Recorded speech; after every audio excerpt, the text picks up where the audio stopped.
Hello അസ്സലാമലൈക്കും. ഇന്ന് നമുക്ക് സിമ്പിളായി ഉണ്ടാക്കാൻ പറ്റിയ ദോശയാണ് കേട്ടോ. ഒരു കപ്പ് പച്ചരിക്ക് 1 ടേബിൾ സ്പൂൺ ഉഴുന്ന് മാത്രം മതി. അതേപോലെ തേങ്ങ, ചോറ്, അവിൽ, yeast, baking soda, baking powder, തേങ്ങാവെള്ളം ഒന്നും വേണ്ട. നമുക്ക് സിമ്പിളായിട്ട് ഉണ്ടാക്കിയെടുക്കാം. 1 കിലോ ഉഴുന്ന് വാങ്ങിയിട്ടുണ്ടെങ്കിൽ നമുക്ക് 6 മാസം വരെ ഉപയോഗിക്കാം കേട്ടോ. ഇതുപോലെയാണ് നിങ്ങൾ ദോശ ഉണ്ടാക്കിയെടുത്തിട്ടുണ്ടെങ്കിൽ നല്ല ടേസ്റ്റുമാണ്, അതേപോലെ നല്ല സോഫ്റ്റുമാണ് കേട്ടോ കഴിക്കാൻ. അപ്പോൾ നമുക്ക് സിമ്പിളായിട്ട് ഉണ്ടാക്കിയെടുക്കാം കേട്ടോ. അപ്പോൾ എൻ്റെ വീഡിയോ നിങ്ങൾക്ക് ഇഷ്ടമാവുകയാണെന്ന് വെച്ചാൽ ഒന്ന് സബ്സ്ക്രൈബ് ചെയ്ത് സപ്പോർട്ട് ചെയ്യണേ. നിങ്ങളെ റിലേറ്റീവ്സിനും ഫ്രണ്ട്സിനും ഒക്കെ ഒന്ന് ഷെയർ ചെയ്ത് കൊടുക്കണേ. നമുക്ക് ലാസ്റ്റ് വരെ ഇതുപോലെ തന്നെ കിട്ടിയിട്ടുണ്ട് കേട്ടോ. അപ്പോൾ അതാ നല്ല അടിപൊളി ദോശയാണ്. ഇതിൽ നമ്മൾ ചെറിയൊരു സീക്രട്ട് കാട്ടുന്നുണ്ട്, അതൊന്ന് കണ്ട് അതുപോലെ ഒന്ന് ചെയ്ത് നോക്കണേ. അപ്പോൾ ഇത് ലാസ്റ്റ് നമ്മൾ ചുട്ടെടുത്തതാണ്. ഇനി പാത്രത്തിലുള്ള മാവ് വരണ്ടി എടുത്തിട്ട് നമുക്ക് ലാസ്റ്റ് ഒഴിച്ചു കൊടുക്കാം കേട്ടോ. അപ്പോൾ ഇത് ലാസ്റ്റ് വരെ പെർഫെക്റ്റായി കിട്ടിയിട്ടുണ്ടെന്ന് കാണിക്കാൻ വേണ്ടിയിട്ടാണ് കേട്ടോ ഞാൻ ലാസ്റ്റത്തെ വീഡിയോ വരെ എടുത്തിട്ടുള്ളത്. അപ്പോൾ നിങ്ങൾക്ക് മനസ്സിലാകാൻ വേണ്ടിയിട്ടാണ്. അപ്പോൾ ഇതാ ഇതുപോലെയാണ് കണ്ടോ, എല്ലാ അപ്പവും നമുക്ക് നല്ല അടിപൊളിയിൽ കിട്ടിയിട്ടുണ്ട്, അതേപോലെ സോഫ്റ്റും ഉണ്ട് കേട്ടോ. അപ്പോൾ ഇതൊന്ന് നിങ്ങൾ ട്രൈ ചെയ്ത് നോക്കണം, നിങ്ങൾക്ക് എന്തായാലും ഇഷ്ടമാവും. അധികം ചിലവൊന്നുമില്ലാത്ത അടിപൊളി ദോശയാണ് കേട്ടോ. അപ്പോൾ നമുക്ക് ഉഴുന്നിനൊക്കെ വില കൂടുമ്പോൾ ഇതുപോലെ ഉണ്ടാക്കിയെടുക്കാം. അതാ കണ്ടോ, നമ്മൾ മാവ് ലാസ്റ്റ് എടുത്തതാണ്. അപ്പോൾ നമുക്കിത് എങ്ങനെ ഉണ്ടാക്കണം നോക്കിയാലോ. അപ്പോൾ ഞാൻ തലേ ദിവസം രാവിലെയാണ് കേട്ടോ അരി വെള്ളത്തിലിടുന്നത്. അപ്പോൾ ഞാൻ 3 കപ്പ് പച്ചരി ഇട്ട് കൊടുക്കുന്നുണ്ട് കേട്ടോ. അപ്പോൾ 3 കപ്പ് പച്ചരിക്ക് ഞാൻ 3 ടേബിൾ സ്പൂൺ ഉഴുന്നാണ് ചേർത്ത് കൊടുക്കുന്നത്. നിങ്ങളിതിൻ്റെ പകുതി എടുക്കുമ്പോൾ അതും പകുതി എടുക്കുക കേട്ടോ. ഉഴുന്നും അതേപോലെ തന്നെ പകുതിയാക്കി എടുക്കുക. അപ്പോൾ അതാ ഞാൻ 3 ടേബിൾ സ്പൂണ് ഉഴുന്ന് ചേർത്ത് കൊടുത്തിട്ടുണ്ട്. പിന്നെ നമ്മൾ ഇതിലേക്ക് 1/2 ടേബിൾ സ്പൂൺ ഉലുവയാണ് ചേർത്ത് കൊടുക്കുന്നത് കേട്ടോ. അപ്പോൾ ഞാൻ 1/2 ടേബിൾ സ്പൂൺ ചേർക്കുന്നത് 3 കപ്പ് അരി എടുത്തുകൊണ്ടാണ് കേട്ടോ. നിങ്ങളതിൻ്റെ പകുതിയാണെന്ന് വെച്ചാൽ അതിനനുസരിച്ചിട്ട് ചേർത്ത് കൊടുക്കണേ.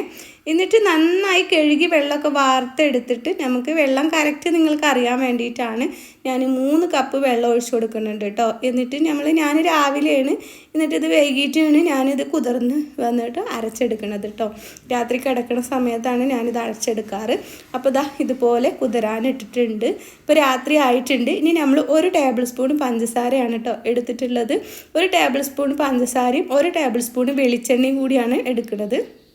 അപ്പോൾ ഈ പഞ്ചസാര ഇട്ടിച്ചിട്ട് നമ്മൾ ദോശയ്ക്ക് മധുരമൊന്നും ഉണ്ടാവില്ല കേട്ടോ. അത് വെച്ചിട്ട് നിങ്ങൾ പേടിക്കൊന്നും വേണ്ട. ഇപ്പോൾ ഇതാ ഇത് നമ്മൾ നന്നായി ഒന്ന് മിക്സ് ആക്കിയിട്ട് ഇവിടെ വെക്കാം. ഇപ്പോൾ രാത്രി നമ്മൾ അരക്കാൻ സമയത്താണ് കേട്ടോ അപ്പോൾ ഇതിങ്ങനെ മിക്സാക്കി വെച്ചിട്ടുള്ളത്.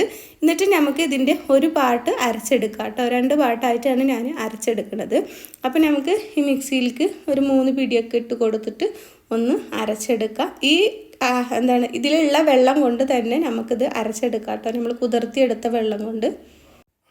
അപ്പോൾ ഇത് അരക്കാൻ പാകത്തിന് നമുക്ക് വെള്ളം ഒഴിച്ചു കൊടുക്കാം. എന്നിട്ട് ഇത് അരച്ചെടുക്കാം കേട്ടോ. അപ്പോൾ നല്ല പേസ്റ്റ് പോലെ തന്നെ അരച്ചെടുക്കാം കേട്ടോ. ഇതൊന്ന് നമുക്ക് അരച്ചെടുത്തിട്ട് വരാം.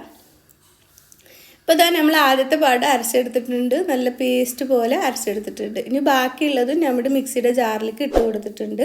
എന്നിട്ട് നമ്മൾ നേരത്തെ ഇവിടെ പഞ്ചസാരയും വെളിച്ചെണ്ണയും കൂടി നമ്മൾ മിക്സാക്കി വെച്ചിരുന്നല്ലോ, അത് നമുക്ക് ഇതിലേക്ക് ഇട്ട് കൊടുക്കാം. അപ്പോൾ വെളിച്ചെണ്ണയിൽ പഞ്ചസാര അങ്ങനെ കലങ്ങൂല കേട്ടോ. അപ്പോൾ അതുപോലെ എന്നാലും ഒന്ന് മിക്സാക്കി വെക്കുക. എന്നിട്ട് നമ്മളിത് ഇതിലേക്ക് ഇട്ട് കൊടുക്കുകയാണ് കേട്ടോ ചെയ്യുന്നത്. അപ്പോൾ ഇത് മുഴുവനും ഇതിലേക്ക് ഇട്ട് കൊടുക്കുന്നുണ്ട്. ഈ പഞ്ചസാര ഇട്ട് വെച്ചിട്ട് മധുരമൊന്നും ഉണ്ടാവില്ല കേട്ടോ നമ്മുടെ ദോശ.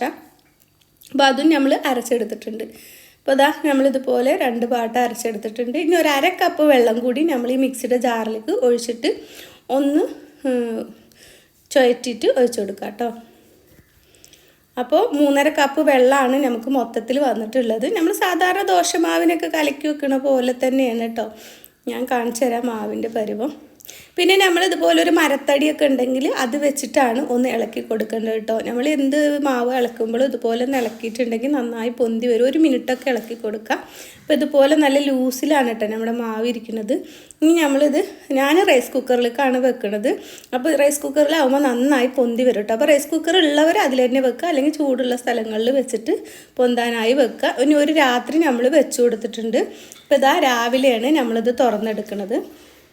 അപ്പോൾ ഇതാ നമ്മൾ തുറന്ന് നോക്കുമ്പോൾ കണ്ടല്ലോ നല്ല പൊന്തി വന്നിട്ടുണ്ട്. നമ്മളിതിൽ ഉഴുന്നും കുറച്ചാണ് ചേർത്തിട്ടുള്ളൂ, അതേപോലെ ചോറ് അങ്ങനെയുള്ളതൊന്നും ചേർത്തിട്ടില്ല. ഇനി നിങ്ങൾക്ക് നല്ല സോഫ്റ്റ് കിട്ടണമെന്നുണ്ടെങ്കിൽ 1/2 കപ്പ് ചോറ് ചേർത്ത് കൊടുക്കാം കേട്ടോ. അപ്പോൾ ഒന്നും കൂടി നല്ല സോഫ്റ്റിൽ കിട്ടും. അപ്പോൾ കണ്ടല്ലോ നമ്മുടെ മാവ് നന്നായി പൊന്തി വന്നിട്ടുണ്ട്. കണ്ടല്ലോ ഇതുപോലെയാണ് ഇരിക്കുന്നത്. ഇനി ഇതിൽ ആവശ്യത്തിനുള്ള ഉപ്പിട്ട് കൊടുത്തിട്ട് നമുക്ക് നന്നായി മിക്സ് ചെയ്ത് കൊടുക്കാം. അപ്പോൾ ഇതാ നമ്മുടെ മാവ് ഇതുപോലെയാണ്. നിങ്ങൾക്ക് ഒന്നും കൂടി സോഫ്റ്റ് വേണമെന്നുണ്ടെങ്കിൽ 1/2 കപ്പ് ചോറിട്ട് കൊടുക്കാം കേട്ടോ. പിന്നെ നമ്മൾ ഇത് ചുട്ടെടുത്തതിന് ശേഷം കാസറോളിലാക്കി വെക്കുക കേട്ടോ. കാറ്റ് കൊണ്ടിട്ടുണ്ടെങ്കിൽ നമ്മൾ ചോറൊന്നും ചേർക്കാത്തതല്ലേ, അപ്പോൾ ഒന്ന് ഡ്രൈ ആയി പോകും. അപ്പോൾ ഇതാ നമ്മൾ പാന് നന്നായി ചൂടായതിൻ്റെ ശേഷം നമ്മളിതുപോലെ ഒരു തവി ഒഴിച്ചു കൊടുക്കുക. നന്നായി പരത്തി കൊടുക്കണില്ല ഞാൻ, വേണമെങ്കിൽ നിങ്ങൾക്ക് നന്നായി പരത്തി കൊടുത്തിട്ട് ഉണ്ടാക്കാം.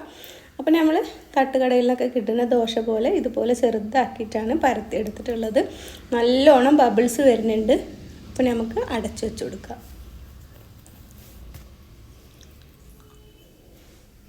കണ്ടല്ലോ നല്ല ബബിൾസ് വന്നതിന് ശേഷം നമ്മൾ അടച്ചു വെച്ച് കൊടുക്കുകയാണ് കേട്ടോ ചെയ്യുന്നത്. അടച്ചു വെച്ച് കൊടുത്തിട്ട് അധികം നേരമൊന്നും വെക്കേണ്ട ആവശ്യമില്ല, വേഗത്തിൽ തുറന്നെടുക്കുക. എന്നിട്ട് വേണമെങ്കിൽ എണ്ണ ഒന്ന് തൂവി കൊടുക്കുക കേട്ടോ. എണ്ണ നെയ്യൊക്കെ ഒന്ന് തൂവി കൊടുക്കുക, വേണമെന്ന് നിർബന്ധമൊന്നുമില്ല. അപ്പോൾ ഇഷ്ടമുള്ളവർക്ക്, എണ്ണ ആവശ്യമുള്ളവർക്ക് ഇതുപോലെ ഒന്ന് ചെയ്തെടുക്കുക. എന്നിട്ട് നമ്മൾ മറിച്ചിട്ട് കൊടുക്കുന്നുണ്ട് കേട്ടോ. അപ്പോൾ നമ്മൾ ദോശയല്ലേ ഉണ്ടാക്കണം, അപ്പോൾ ഒന്ന് മറിച്ചിട്ട് കൊടുക്കുന്നുണ്ട്. മറിച്ചിട്ട് കൊടുക്കാണ്ട് വേണമെങ്കിലും എടുക്കാം കേട്ടോ. അപ്പോൾ അതാ നമ്മുടെ ദോശ റെഡി ആയിട്ടുണ്ട്. കണ്ടല്ലോ ഇതുപോലെ ബാക്കിയുള്ളതും നമ്മൾ ചുട്ടെടുത്തിട്ടുണ്ട്. അപ്പോൾ എല്ലാ ദോശയും ഇതുപോലെ തന്നെ നമുക്ക് കിട്ടിയിട്ടുണ്ട്. അപ്പോൾ എൻ്റെ വീഡിയോ നിങ്ങൾക്ക് ഇഷ്ടമാവുകയാണെന്ന് വെച്ചാൽ ഒന്ന് എന്നെ സപ്പോർട്ട് ചെയ്യണേ. അപ്പോൾ ഇതുപോലത്തെ നല്ല നല്ല വീഡിയോസുകൾ ഞാൻ അപ്ലോഡ് ചെയ്തിട്ടുണ്ട്. അടുത്ത വീഡിയോയുമായി വീണ്ടും കാണാം. അസ്സലാമു അലൈക്കും.